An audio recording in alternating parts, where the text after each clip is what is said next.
Hello and welcome to Tools in the Shed, a podcast powered by Cars Guide, ready to rip into car stuff that's caught our eye this week. I'm Cars Guide Deputy Editor James, and with me is staff journalist Tom. Hello. And key contributor Chesto. Hello, world. This week we're discussing Australia's best cop cars, the top highway patrol machines in the post-Commodore and Falcon era, which should be fun. Awesome. We'll look at 3 recent entrants to the Cars Guide garage, and we'll catch up with a man who's embracing the Mars-bound chaos in this week's Muskwatch. So stay with us. So we're going to jump straight in. And look, the catalyst for this whole discussion is a story that our own Dave Morley authored this week around some of the issues, actually, that various police operations around Australia have been experiencing now that they can no longer access the Commodore and Falcon. And guys, it came into 4 basic areas. One was batteries. And I suppose we all instinctively know that when you've got whirling lights on there and radios and goodness knows what else, what are they, registration plate reading technology, all of that, there's going to be a drain on your voltage. And police services around the country were assured that there wouldn't be an issue. But sure enough, there has been. And mainly with suddenly just we've got no battery. They're out on a call and they can't start the car. The second thing is the BMW Turbo Diesel 5 Series has been pretty popular, and sometimes there's a requirement for the car to sit idling, sometimes for extended periods. And when that happens, this is an insider, an unnamed source that Dave Morley's been tapping into. They'll go into limp home mode immediately when you jump in and go to accelerate away. So the fix is apparently to turn the car off and on again, and then it's okay. But often that's forgotten because you're just used to getting into a car and driving away. So there's that. And then there's also the seats. You get into the likes of a BMW, a Stinger GT, other performance-focused type rear-wheel drive cars. And you're carrying a pistol on your hip, you've got handcuffs, you've got a radio, goodness knows what else. That's not exactly friendly when you're trying to get in and out of the car.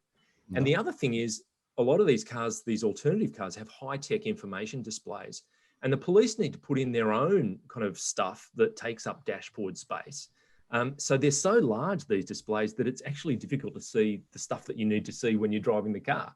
So there are some shortcomings, but what it got us thinking about was, what have the replacements been? If the Holden and the Falcon are still, longed for, I think Dave said, if we're all longing for police cars, you're not alone. The police are lamenting the loss of them as well. And Chesto, you've authored a series of stories over time about the cars that were initially experimented with and some that have been put on the highway patrol fleet as pursuit vehicles. And the first one that comes to my mind is, of all things, an M5 competition in Victoria, an absolute BMW powerhouse. Yeah, so I think that there is a difference, though. A lot of police cars, a lot of police organisations around the country take cars as kind of like almost display vehicles, like a rolling advertising hoarding. And if I'm not mistaken, I think the M5 Comp was one of those. But there's been a few over the years. There's been Lotuses and Lambos and everything else. Yep. Or am I wrong, JC? Was that an actual? You are. This was fully operational as a highway patrol vehicle. Holy bejeebus. Yeah, that was in July last year. Now, whether it's hung in there, you've got a car, when you're in unlock mode, if you tick the box on that option, you've got a 305 kilometre an hour capable pursuit vehicle. Nothing is really going to get away from this car. No, it certainly is not. Wouldn't there be some fighting over the keys in the locker room? Right? Who wants the Camry and who wants the M5 Comp? Yes. Who wants the Passat wagon or the Hyundai or the M5 competition? M5 Comp. That's right. I had an interesting thing about the A, the Passats and B, the BMWs. The Passats, they make in a special trim level just for the police. It's called like the Passat Pro line, I think. And with the BMWs, they asked for a special like specification trim level for it, because like the 530Ds that they use as highway patrol. New South Wales, I think they probably use it elsewhere as well. And Victoria, yep. Yeah, and that car, I think they were saying, oh, we don't actually want the leather seats because, the belts are going to destroy it and, all the rest of that sort of thing. And they said, well, every car that comes right-hand drive to Australia has leather seats. It would cost them too much to take them out and fit, more generic ones that would probably be a bit more belt friendly. So I thought that was interesting as well. And that brings to mind the idea that, well, why isn't there anyone out there who's making specifically a police car, like specific? You know how they make specific taxis, like in Japan they've got. I think that's part of it, Tom, in that BMW provides vehicles for police all around the world, and that they can run one down the line that gets beefed up electrics or whatever it might be, in the same way that they do it for a taxi pack or other kind of utility type vehicles. It's just, it seems from Dave Morley's story that the battery in the 530D wasn't quite up to the mark, but they can do that. Again, I think it's probably our size of our market, size of our right-hand drive market issue. But isn't it interesting? We all have this massive obsession with police cars. Journos, we all have it. The readers clearly have it. Those stories always perform really well. And yet the dead set last thing I want to see when I'm driving on the road is a new police car, especially in the rearview mirror with the lights flashing. So I don't know if it's like a Schadenfreude kind of thing. Do we like hearing about police not being able to start their car and chase after us? I don't know. We all seem a bit obsessed by it. The other, thinking about batteries, the other one that has seen service, and it's a fully operational highway patrol vehicle, is a Model X Tesla in Victoria. And that was June 2019. So more than 12 months has passed there. Maybe it's past its use by date, but it could still well be in service. If anybody's seen it out and about, it'd be great to get the report. I imagine it's been retired, JC. Too many crooks slipping out the giant panel gaps. but talking about being in your mirrors, that would be the ultimate embarrassment for a highway patrol cop. If you're in hot pursuit and you just run out of charge and have to pull over to the side of the road. Or you're caught playing Frogger on the central screen or something equally ridiculous. I got to say though, like going into the future, that battery issue's got to become less of a problem, isn't it? When you've got these more heavy duty electrics going into cars, huge lithium ion battery cells, 48 volt electrics, like that's all got to help, right? Yes. Solid state as of next year, they tell us, Tom. Toyota's going to do a solid state battery, which will halve your charging time, double your capacity, etc. So I think the battery game is going to change completely in the future. Well, the thing at the time when we ran this story, the Victoria Police said to us that it was it's an opportunity for a car like a Tesla Model X to integrate some of the police systems with the high-tech electronics, and we know that Tesla is really way out in front in terms of the electric systems that are in the car. So it is a fully operational car, but also a concept vehicle that allows them to explore those things. So I think that is pretty interesting. But the other thing that I found fascinating about the chase for police cars in New South Wales was the fact that they got all these cars together. I think everybody had a bit of a soft spot for the Mustang. Most of us wanted to see a Mustang police car. A, it would look cool like a police interceptor, and B, it's kind of got that Ford heritage. But anyway, they put all these cars into kind of like a Navy SEAL training camp to see who would finish first. And the Stang, as I understand it, was one of the first out. Problems with the brakes, problems with the suspension, just in terms of the durability. And I was saying just off the pod earlier, one of the cars that surprised me that allegedly performed among the absolute high achievers was the Chrysler 300 SRT Core. Apparently that thing could just be flogged and keep going. Well, it's definitely in New South Wales in use, along with BMWs. But to mine, I always thought it mimics the Falcon Commodore thing most closely in that it's got the big V8 engine up front, petrol engine, rear-wheel drive, all of those things that the police value. And Chesto, you may know better than me or some of our listeners and viewers, there's a strict set of criteria that these cars have to undertake or meet. And that's dynamic, that's functional, that's a whole bunch of stuff.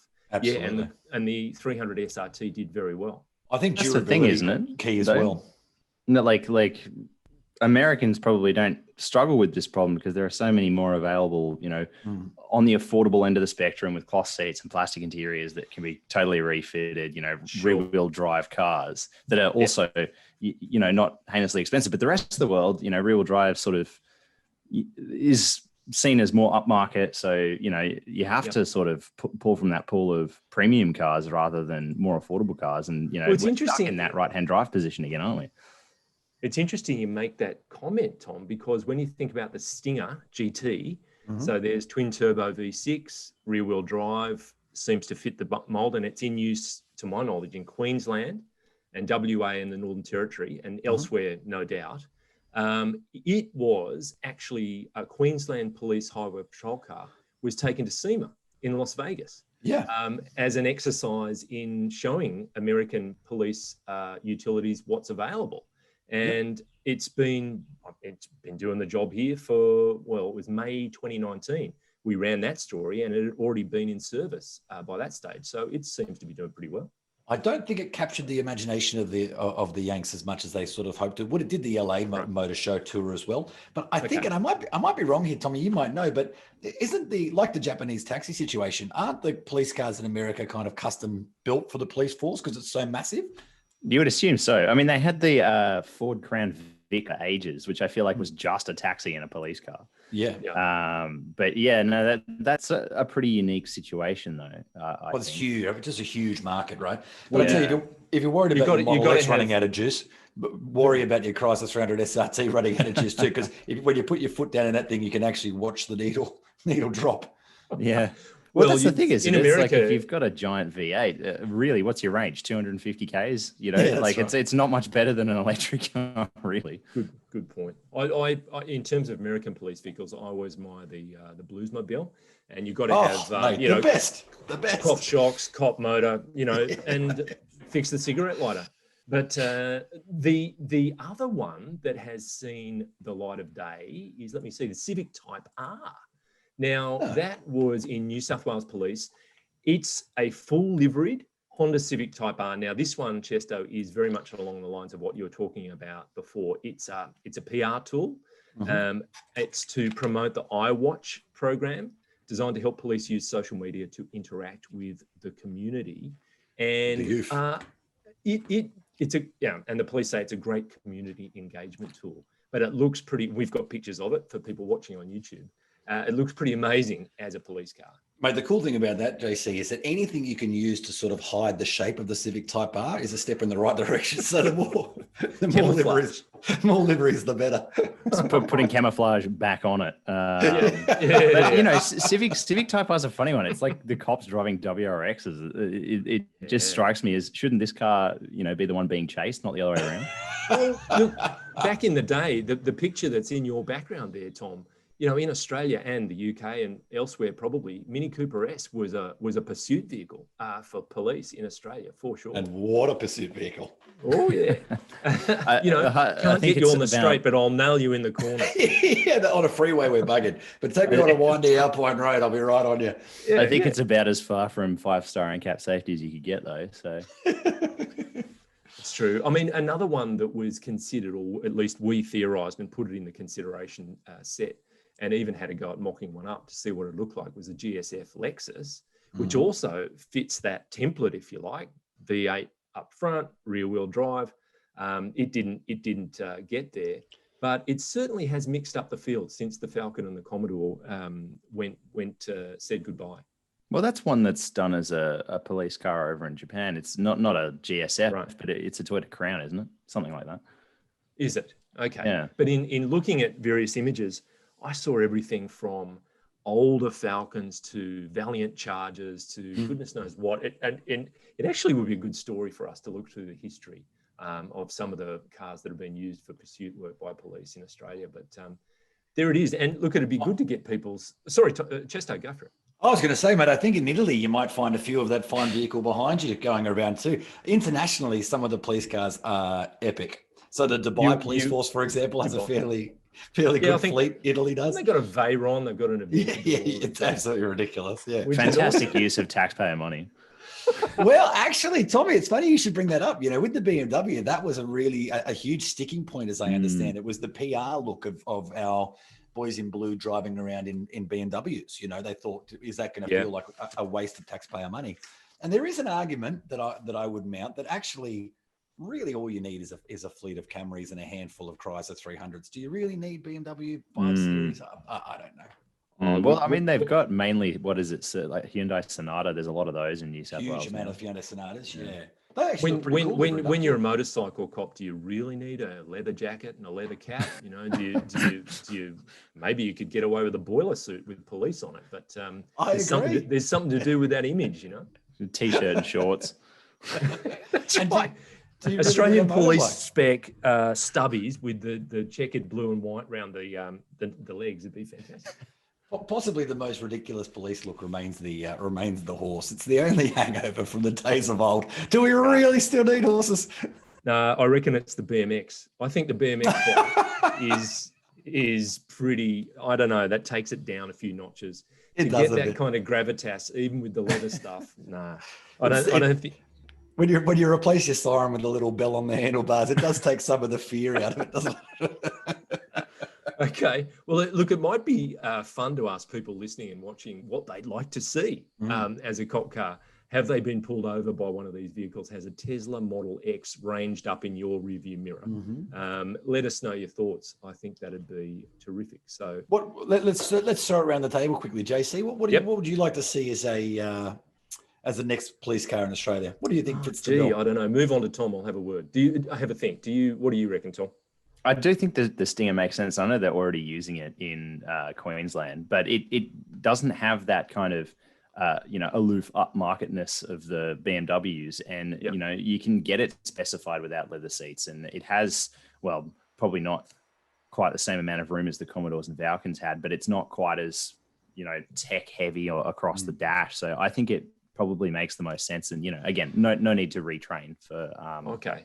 You're thinking too sensible. That's far too sensible. I think I'd go the Ram 1500 Warlock. Yes, and we're in the game. You'd have the fiberglass canopy on the back, so it's like a paddy wagon at the same time. So you can, we're talking. if you need to arrest someone, you can chuck them in the back at the same time. That would be intimidating. They're already getting those, aren't they? To tow that's water right. police they boats. are. Yeah. Absolutely right. Byron picked up on that story. You're absolutely right. So yeah, they're well ahead of me. What do you reckon, Chester? Mate, for what it's worth, I reckon it's hard to go past a black M3 liveried up just for pure kind of cool factor on the road. I'd like to see one of those. Otherwise, I'm with you, JC. Throw a cage on the back of a Warlock, couple of lights on the top. You're away. Hey, that's even better, Chesto. Rather than the fiberglass canopy, it is a cage. No, an actual cage. You can see the people in there just kind of hanging on the side as, that is. That way they can drive slowly through town. You can throw tomatoes at them like it's Game of Thrones or something. We'll go back to the old school. So that is horses. Genius. That is genius. It's like a giant dog box for people. So black. The vehicle is black. It has the light bar. It's, post-apocalyptic with the cage on the back. Exactly. And, you have you have a police interceptor like Mad Max's car on one side. I can see it. It's an absolute now we're talking. picture. Yeah. All right. That's good. That went into places where I didn't think it would. That's fantastic. Thank you for that discussion.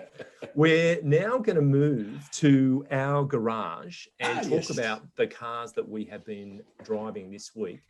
Tom, could I kick it off with you, please? You've been driving one vehicle in the company of others, but tell us about the one you've picked out for today. Yeah, so, we did a comparison test last week, which you'll be able to read about on site soon, which it was quite an exciting one. We've sort of gotten into the light SUVs, which are your smaller than small SUVs, if you will. They're based on things like the, Toyota Yaris and stuff like that. But the ones we had in what's going on, Chester? Did you say quite an exciting one, smaller than small SUVs? Well, yeah, because we haven't done it before, and they're all new. Tom lives a quiet life. Yeah, and they're all new nameplates as well. So these nameplates are brand new for this year. Never been seen before. I'm excited. I'm on the edge of my seat. Tell me more. There are some genuine car buyers out there who are excited by this one. I'll have you know. Very good. But so we stuck the Toyota Yaris Cross. That one's been quite hyped. I think there's a lot of people sort of keeping their eye on that one. Ford's new Puma, which we think is like really an interesting car for that brand. It's a new sort of push into that design language, an affordable space, new technology, love that, everything. And I love that engine. I love it. Yeah. And the last one we had was the Skoda Kamiq. And I got to admit, even before when we were planning this test, I thought, gee, this car's flown under the radar. Like I forgot that it had even launched. And maybe that speaks to Skoda's lack of, marketing spend or ability to do so. But having it on the test was actually really interesting because it turned out to be really, really quite good. We all, as part of the testing process, quite a few of us got to drive it. And we all really liked it. It sort of had a bit more of an upmarket feel than the other two cars. It maybe wasn't quite as fun as the Puma, and it obviously doesn't sip quite as much, quite as little fuel as a Yaris Cross hybrid. But you'll be able to read about the results soon. But what I will do is I'll just run you through some quick, cool things about it. Only if they're exciting, Tom. If they're not exciting, we don't want to know. I don't know. Is an umbrella in the door exciting? A Rolls Royce has that. All right. Thanks for having me, guys. Merry Christmas. Yeah, but I would add that the slot the umbrella goes in the door in the roller is heated. Well, I don't think that's the case in the Skoda. No, not quite. I don't think they go to quite that level. Still get an umbrella though, and so it does have a 3-cylinder turbocharged engine, 85 kilowatts. It's in the name, 85 TSI, 85 kilowatts, 200 newton meters, and 7-speed dual clutch, which I think, interestingly, we're going to start seeing those dual clutches sort of phased out of entry-level Volkswagen Group products because they're moving. We know Golf 8, at very least, is moving to an 8-speed torque converter next year. Right. So interesting movements there. But anyway, that car is really interesting. It's really cool. It feels like a hatchback, not like an SUV, which was the most interesting thing that I think came out of that testing. So it's the way I put it is it's a SUV for someone who doesn't want to drive an SUV. And I love that about it. It's interesting, isn't it, that just as the VW group is getting its dual clutch act together and they're much better than they were, 7 or 8 years ago, where some of them were pretty dire. Now they're moving to torque converter autos. Anyway, and you forgot the ice scraper, Tom.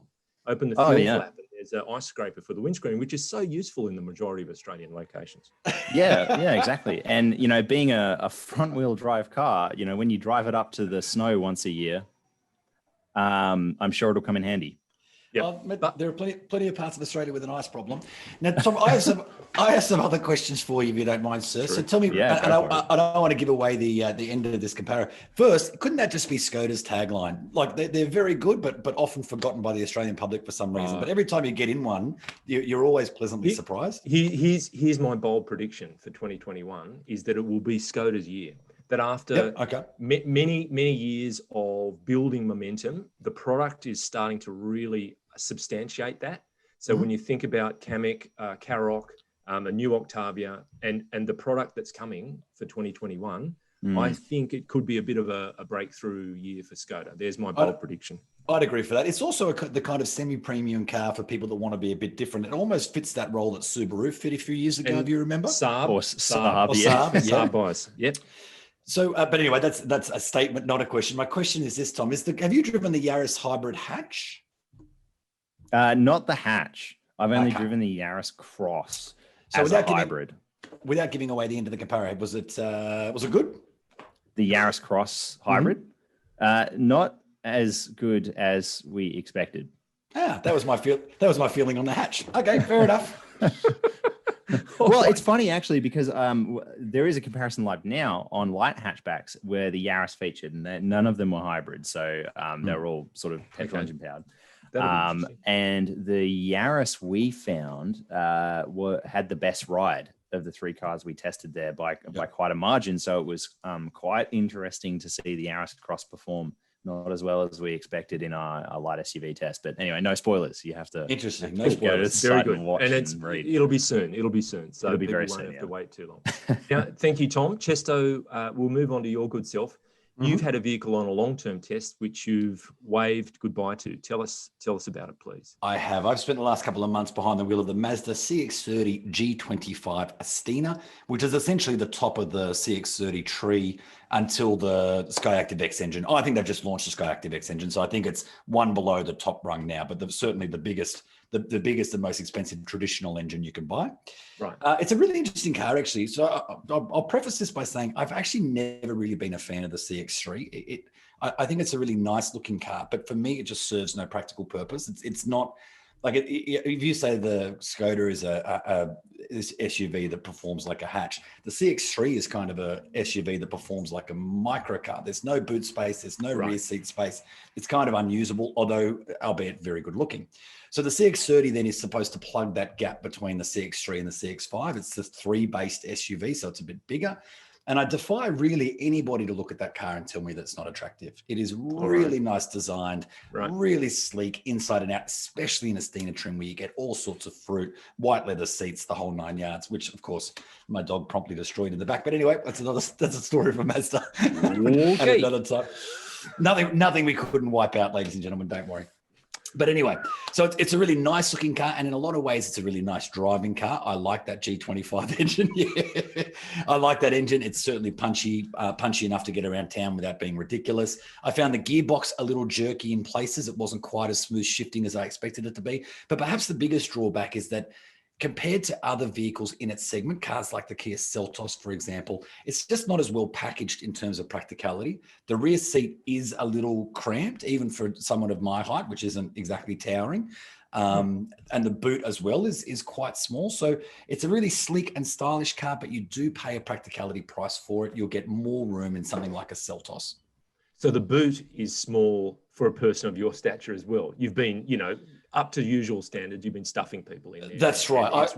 You've really put it to hard use. And I found I could only murder people less than 175 centimeters over the last couple of months. It's really put a crimp in my weekend activities. That's cramped your style, yeah. But no, I mean, look, I'll get the exact number for you, but I think if memory serves, the boot's 325 litres. VDA, which really isn't massive. The rear space, the rear seats, while very well equipped and very comfortable, are just a little more cramped. And I guess in a world where small SUVs are getting bigger all the time, this one still feels on the smaller side of that spectrum. However, I think it's one of the best looking SUVs in the class. So, and for my wife and I, we just no kids, just the dog in the back, there's plenty of room for us. It's just if you want your small SUV to double as a proper family car, you might want to cross shop it against some bigger things, just so you know what's out there. So what did you say that boot space was? I think I'm going to go with 325 VDA, but I'll find it for you. Hang on. So the interesting thing about that is the 3 light SUVs, and keep in mind, these are all, footprint wise smaller than your CX-30. They all had a larger boot than that by quite a margin. They're all around that 400 litre area. Well, let me roll that number back. It's actually 317 litres VDA with the rear seats in place. So see, that's tiny. It is, exactly. And that does seem to be a theme in Mazda's SUVs until you get to the CX-5 at least. But again, I'm not actually hammering this car because for a family my size, i.e. two adults and no kids, it's wonderful. It's really lovely to look at, really lovely to sit in and drive, and we don't need the extra space. I'm simply saying if you are using it as a family car, you might just want to have a look at some bigger things as well, just to make sure you know what you're getting. Yeah, I'd agree with that. I had the Skyactiv X actually a couple of weeks ago. There you go. And it's hard not to like the technology behind it. But again, it suffers from this, it's not a value option. It's still that kind of design led. And it's hard not to appreciate the technology that they've put into that engine, but it's not a value proposition. And it frustrates me that it's got a 24 volt mild hybrid system that only assists things. And I just feel like it's a half step into hybrid land. It needs to be the full step. Are you implying there, Tom, that the volts aren't real? They're just, 24 volt? Well, no, that was more around the word hybrid in that it doesn't really strike me as a hybrid in the sense that we're used to now, as in the battery and the motor can drive the wheels. Yeah, that's right. And the funny thing is they're going hybrid. Everything will be mild hybrid pretty soon. Yeah. But the kind of weird thing is that Mazda's going to go full hybrid in the not too distant future, courtesy of this partnership with Toyota. So it does make you wonder where it leaves this technology then. Does the Skyactiv X partner with the full hybrid system or does it not? Not to mention full electric. I want to say MX-30. That's the full electric SUV.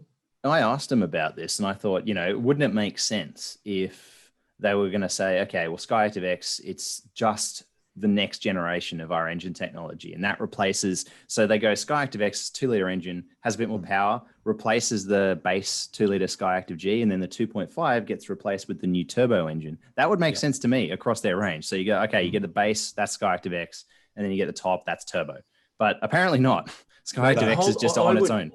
All I'd say is hold that thought, because when we get to some of the feedback on last week's show, which is around Mazda 3, we can explore that just a little more. Yeah. So that's it, Chesto. And have you waved goodbye, or is it soon to depart? No. I'm now bid it a fond farewell. I'm just about to jump into a Puma, actually. Oh, good. Tom. Yeah. Oh, interesting. Which is that we already I'm a bit smitten with. I love a cute little thing with a punchy and throaty engine. It's fun. Yeah, and I've seen that car because we failed to give you a lift to pick it up and drop it to your place. And it's a very nice soft grey colour, which looks amazing. Yeah, it kind of looks like that Audi grey, doesn't it? That flat Audi Beautiful. grey they sometimes use on their models. Yeah, which is called Suzuka grey. It's one of my favourite colours of all time. Ah, there you go. That Audi colour. Yeah, and you know that. The Puma, I think, having now driven it on the comparison test as well, it was at first I liked it probably the least out of the three, because I thought, oh, it's a bit awkward. It's like someone's just gotten a Focus ST and sort of given a few steroids and stuff. But and then after driving it for a while, and the more I look at it, the more I drive it, the more I liked it. So it's a really interesting car. Okay. Oh, that's grows very good. Yeah, it does. I'll chip in with an Audi. No, an Audi RS-Q8. Still a man of the people, JC. It's a lazy $208,500 before you put it on the road. In typical hypo German fashion now, it's a twin turbo V8. This one being a 4-litre, 8-speed auto, all-wheel drive, and it's in the league with your X6M competition, a Merc AMG GLE 63S, and this is price-wise too, mind you, and a Porsche Cayenne Coupe. There are others in and around that money. It's 2.3 tons, it's 441 kilowatts, it's 800 newton meters, yet it's 0 to 100 kilometers an hour in 3.8 seconds. This thing is enormously powerful. It's mad. And on the plus side of the ledger, I would say that monster performance is massively enjoyable. It sounds amazing. And the RS mode, you've got adaptive damping and you can tune the car to your own, tastes. It's very comfortable and super luxurious. It is loaded. There's very little that this thing misses out on. It's on 23s. It's on 23-inch rims with 295 by 35 Contis on them. And what I'd say on the less positive front is that you really feel the mass of the car. And you get that sense that it's trying to be force fitted with a dynamic character into a format that is fundamentally opposed to that. You've got a big SUV, you've got a massive engine, and you're trying to make all that feel buttoned down and sharp and really nimble. And it doesn't happen. You do feel as though you have a high center of gravity. And it's sort of counterintuitive to make a super high performance, high riding SUV. Having said that engine under your right foot is just tremendous fun. And if you're into that, but it's a lot of money to pay for where there are possibly some other options for not quite that much dough that'll get. I'll dive in for one moment, JC, and this is just, I guess, to give the listeners a bit of background. Usually when we do these things, we're reviewing cars that belong to car companies. They loan it to us for a particular amount of time and we do them. JC's doing a bit differently this week in reviewing his own car. That's right. Which is unique. No. But JC, I spent some time with that thing when you were very kind enough to lend it to me after taking delivery, and I got to say mate, I thought the ride was staggering considering it's on 23-inch alloys. I thought the ride was unbelievable. Yeah, it's comfy. Yeah, mate. I also thought that value is comparative, isn't it? What you're really buying there is a kind of half price Urus, really. So when you think about when you put it that way, actually the value proposition is not too bad. And mate, I got to say, I really enjoyed my time with that car. I agree with you. Like you are trying to, like most high performance SUVs, you're trying to put a round peg in a square hole. But I don't know, there's something really beastie and lusty about that car that I quite enjoyed. Cool. I was going to ask if you could feel. So I had a GLE 53 coupe not that long ago, and I thought the cool thing about that car was you can feel all of the technology at play trying to tame physics. And it's not an experience like driving a sports car where it's all very mechanical and real. It's this kind of weird, it's cool, but not in the same way. I don't know if that car was like that. It's interesting, Tom. I tried to describe the sensation in driving the GR Yaris. Now, not exactly a competitor for this thing, but in that car, when you were cornering with some enthusiasm, you kind of sensed what it was doing rather than actively felt it. It was so good that you knew that was happening, but you didn't actually have a physical sensation of torque shifting from one axle to the other. This one's a bit the same, not that I had the opportunity to drive it in quite the same way as the GR Yaris, that all of that technology it's like the Swan, on the lake. It's seamlessly just cruising across the top, and underneath it's furiously doing its thing to sort it all out. It's pretty impressive in that regard. Yeah. I actually said a similar thing in my review of that car, JC. My biggest complaint about it was that you just felt a bit detached from what was going on. Like the car was doing it all for you, which is kind of the opposite experience of the GR Yaris, where despite that car being very clever, you still very much feel a part of the process. You totally do. All right, well, that's 3 cars from the Cars Guide Garage this week, and that's where we'll leave it. But we'll go to feedback from last week's show, and that was the one, as I mentioned earlier, we were talking about the Mazda 3 and how the Aussie market seems to have fallen out of love with it and turns its attention to either other cars in the Mazda lineup or other brands. And the feedback was really interesting, and for mine it broke down into 3 primary groups: price, looks, and performance. And on price, we had a lot of comments about it being a bit too expensive. And I suppose it's symptomatic of Mazda's push-up market. They're just trying to make their brand that little bit more premium. And it's the hardest thing in the world to do too, isn't it? And the price is going with it. So people aren't buying it just yet. And Tim Burr, 86, nice name. He says the main issue with the Mazda 3 is price, service intervals, and the premium it has on the mild hybrid Skyactiv X. So Cerato and i30, same features, cheaper, longer warranty, longer service intervals. Like Toyota with hybrid, maybe Skyactiv X should be available throughout the range. Would still buy a 3 as they're beautiful. So he puts his hand up to that. But Tom, it's to your point earlier, Skyactiv X has been positioned as a premium technology. It just goes into the Mazda 3 Estina only. Whereas Toyota with its hybrid tech has made it filter through the entire range, and you can buy a lower tier hybrid car. Tim's suggesting that maybe that's a plan of attack for Mazda to make Skyactiv X more integrated into their range of cars. Yeah, I still wouldn't see the value proposition of it. Like hybrid makes sense. After having a Toyota Corolla long term in hybrid trim, it's only whatever $1,000, $2,000 more in that region, and you do see real fuel savings and real around town efficiencies and things like this. That's the point. That's a very good point. It makes so much sense. But then Skyactiv X, if that was $1,000 or $2,000 more, and let's say we do replace Skyactiv G with Skyactiv X in a hypothetical product planning land, it would add $1,000 or $2,000 to the price, and then you've got a real problem because your cars are even more expensive than they were before. Yeah, it's true. It's true. God, that pricing is so challenging, isn't it? Do you remember when Hyundai did the i30? They were selling the 1990 Go and they couldn't build them fast enough. Then they did the next generation and said, you know what, guys, we're actually shifting a bit more up market. We've got more equipment. We're going to start at 23,990. And tumbleweeds were blowing through the dealerships. Fast forward 6 months, they said, you know what, we've changed our strategy slightly. We've now got this 19,990 Go. Now, Hyundai's argument, and it's a good one, is that people don't buy the 19,990 car. They come in for it and then have a look at the better one, better alloys, better interiors, etc., and spend a bit more. But when you remove that lure to the dealership, people don't come in at all. I could not agree more. I think it's a real trap when product planners or bean counters or whoever's looking at the spreadsheet says, oh, look, but we don't sell any of those ones. Why don't we just start the range with the car that everybody buys, which completely misses the point that you've just made. Yeah. And I think that's what Mazda, I actually made a bold prediction when Mazda launched the new Generation 3 that give it 6 or 8 months and they'll be back to doing a sort of entry level, cheaper model. So far that hasn't happened. But the sales haven't been wonderful either. So I don't know what they do, to be honest. Can you imagine a base Mazda 3 with steel wheels and like plastic bumpers? Sounds good.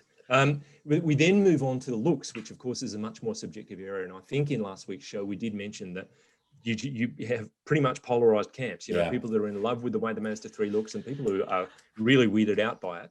And Raucous 919 said it's a bit flash looking, which again is that issue of we're going to push up market, we're going to make it look really slick. So you leave some people behind.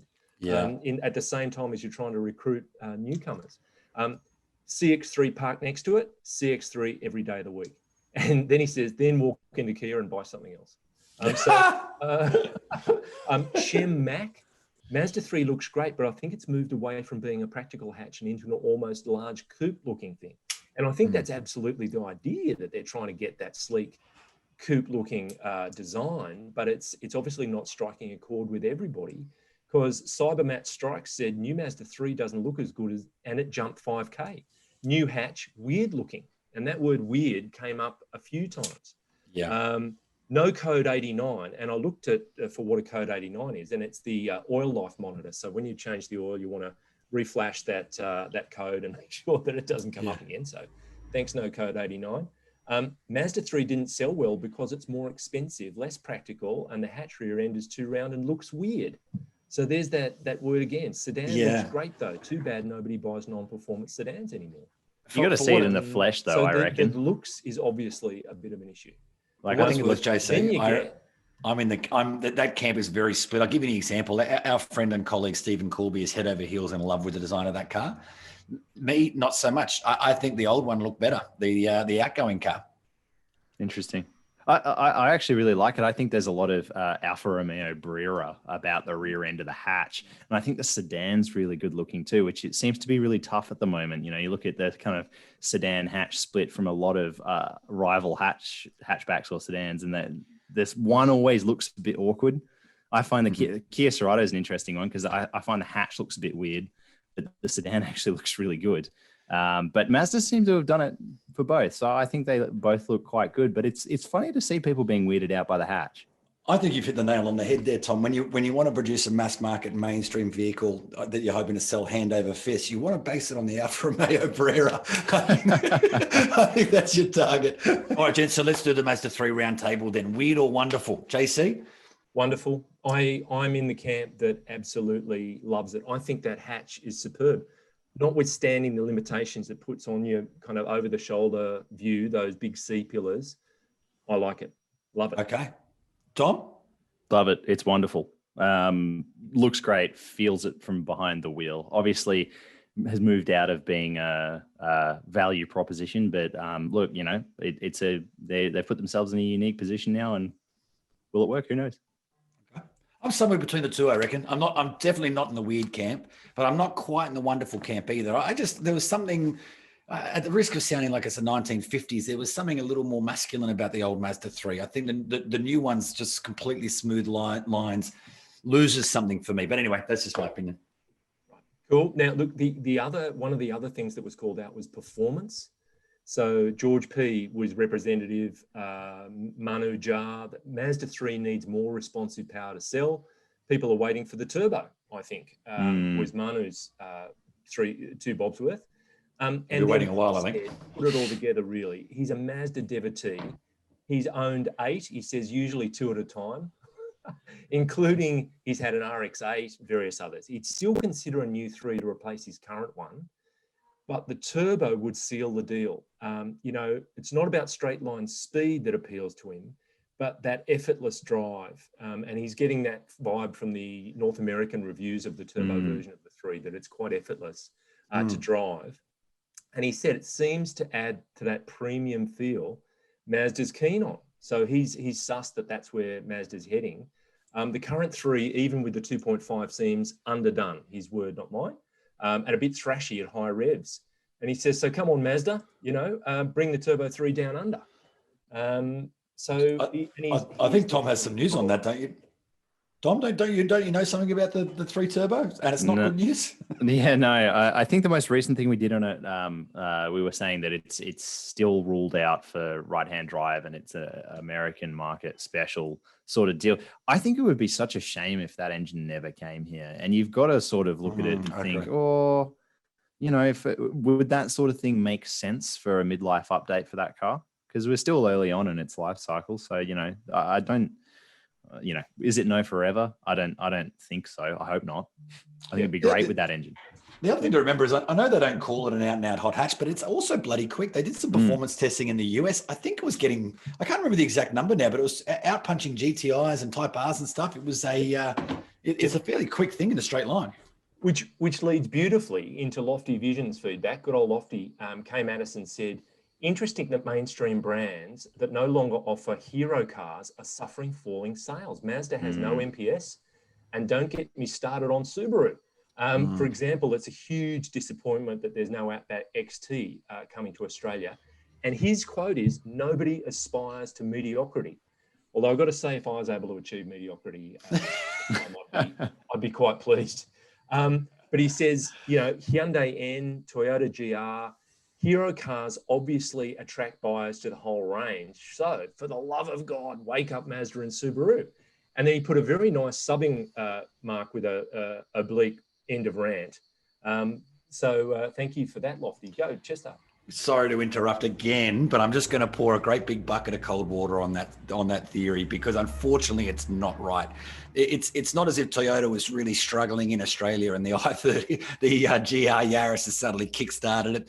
And it's not as if Mazda was struggling in Australia after the MPS. They were one of the best-selling brands. There's something else at play here. It's not just a hero car or a missing hero car, because but 2 or 3 years ago, Mazda was on an absolute high. So something's changed. Yep, that's a fair point. Lofty, return serve. Let's hear what you say about that. But then in general, Lofty added that PSIC BGL gate continues on Byron's Ranger. Now, the car that Byron had been driving last week was a Ranger Wildtrak. And Lofty's 9-year-old son, Lofty Jr., had been launching an investigation into why a lot of cars had BGL on their registration plate. And Jim Danek had cracked the case wide open and realised that Ford had registered a bunch of cars. And they all had the BGL on their number plate, a Focus ST, another Wildtrak. But BGL 347 is a new BGL. So Lofty Jr. will be thrilled to see that. And also, Steve Corby last week made a reference to a Genesis colour called Melbourne Grey, which I think was directed specifically to Byron Matthew Darkus, who is a proud Melbourne dweller. And Let's See If says, I get the Melbourne Grey, but Sydney gets 1,223 millimetres of rainfall versus Melbourne's 603 millimetres as of 2020. How good is that? And I was just thinking of Bertie, another proud Victorian. He'd be very interested to hear those numbers. But speaking of interesting numbers, it is time for Must Watch. Must Watch.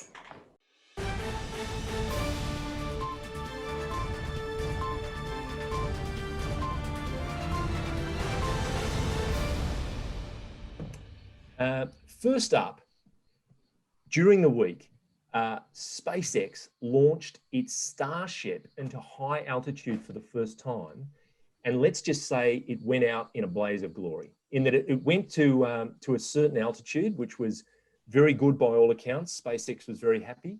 It is the highest altitude test flight so far, but then it exploded as it attempted to land, because these craft do that very impressive, landing again. It wasn't so impressive this time.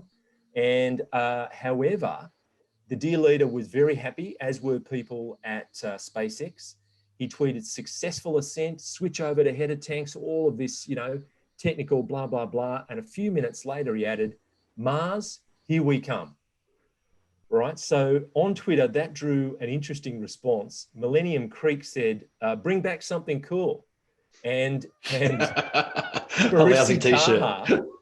Parisi Taha spoke for many of us when he said, I'm good with Earth. And Stephen Shaw said, can you take @real Donald Trump with you? Which I thought was pretty good. But bear in mind, the SpaceX Starship, it's being designed as a deep space spacecraft to travel to the moon and colonize Mars, also as a heavy lifter and launcher. This launch was with 3 Raptor engines. Ultimately, it'll have 6 and be able to carry up to 100 people into space. It's scheduled to send Japanese billionaire Yasuka Maezawa and other passengers on a trip around the moon in 2023. So it's currently not in that kind of condition, but Elon says if the timeline's in question, Musk has predicted that Starship will do hundreds of missions with satellites aboard before we put people on it. So I think Yasuka would be sitting nervously having a look at that test flight this week. So if my math is correct, and I probably isn't, if that thing can hold 100 people and we colonize Mars, I'll only need to make 700 million trips, and we'll all be there. How good's that? For everyone, Chesto, it's for the rich. I see. That's the insight. That's the insight that we got several weeks ago. All of these things, the Cybertruck, it's a protective cocoon to put around you for rich people. The tunnels to get you from one place to another. That's not mass transit. That's so you can sidestep the mass transit and do it. Gotcha. Rich people. Gotcha. Anyway, also Cyberpunk, a much anticipated game, has hit the market, and apparently there's been lots of problems for people using a PS4 and an Xbox One, playing it on the console. So of course, our nearly 50-year-old man-child posted on Twitter, because the people who make Cyberpunk had put up their own apology for these problems. And Elon reposted a Reddit post from this very troubled person saying, does anyone else just feel empty? I've been crying for the last few days. I took a week off work to play this game, and I quickly realized it's not the game I've been thinking about every day for 8 years. I cried myself to sleep, and I haven't been able to function, and on it goes. Poor person, whoever it is in a bad way. But Boopsy says, that's funny. I feel the same about Teslas. I do, though, unsarcastically feel that way about the workers you forced back to work and consequently got COVID. And I love it when a plan backfires. I feel the same way. And Sensalesis says, Elon, what's the progress on the genetically engineered cat girls? Asking for a friend. This is what he gets on Twitter. Anyway, the share price is up to $633.25 for Tesla, and it was 607 and a bit last week. Hit a high of 660 on Friday. And I read a really interesting story on MarketWatch, authored by a guy called Mark de Cambrai. And what he's saying is that everybody's seeing Tesla as an outlier in terms of its share price. They have a price to earnings ratio of 1,278. Now that's an asset share price divided by its earnings per share. Now Tesla is in the Standard & Poor's 500. The average there is 26.79. So we're talking 26 oh my gosh, versus 1,278. So investors have been willing to pay $26.79 for every $1 of earnings. Tesla people are willing to pay $1,300 for every dollar of earnings. But what he's saying is, will Tesla, now it's in the S&P 500, actually drag the market to a new high? Or will Tesla be dragged back by the market? That it's such a phenomenon that it has the potential to change the conventional dynamic of the stock market in the US. Just crazy, isn't it? If you'd asked me a year ago, I said the market would drag it down. Now I'm not so sure, to be perfectly honest. Absolutely. So time will tell, but it's been very interesting during 2020. And speaking of which, with that, we've reached the finish line for today and for 2020. Thanks to everyone listening and watching for your patience, support, and feedback as we move to this remote format for the show. We're still trying to make it better, but thank you very much for your patience. We'll be back from January 15, and our greatest hits holiday series compilation will hopefully keep you entertained and informed until then. But for now, I want to say thank you, Chesto. Thank you, everyone. And thank you, viewers. It's been a hell of a year. Enjoy your holidays.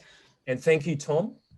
Thank you. Yeah, enjoy your holidays as well. It's been an interesting year. And of course, thanks to our add-ups and minuses expert, hand-washing champion, and thunder god, Mr. Pritchard, for his incredible skill and dedication throughout the year.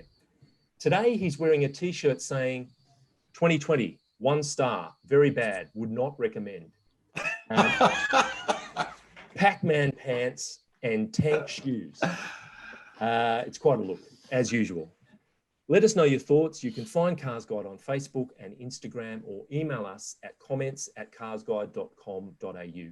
If you're an Apple Podcast listener, please rate and review us. Remember, you can also watch us on YouTube. And if you are already, make sure you subscribe to the Cars Guide YouTube channel so you can stay on top of all our latest content.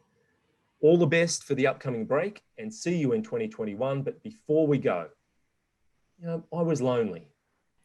until I glued a coffee cup to the roof of my car. Now everyone waves at me. Why do you best, JC? What a way to end the year. See you in 2021. Thanks, everyone.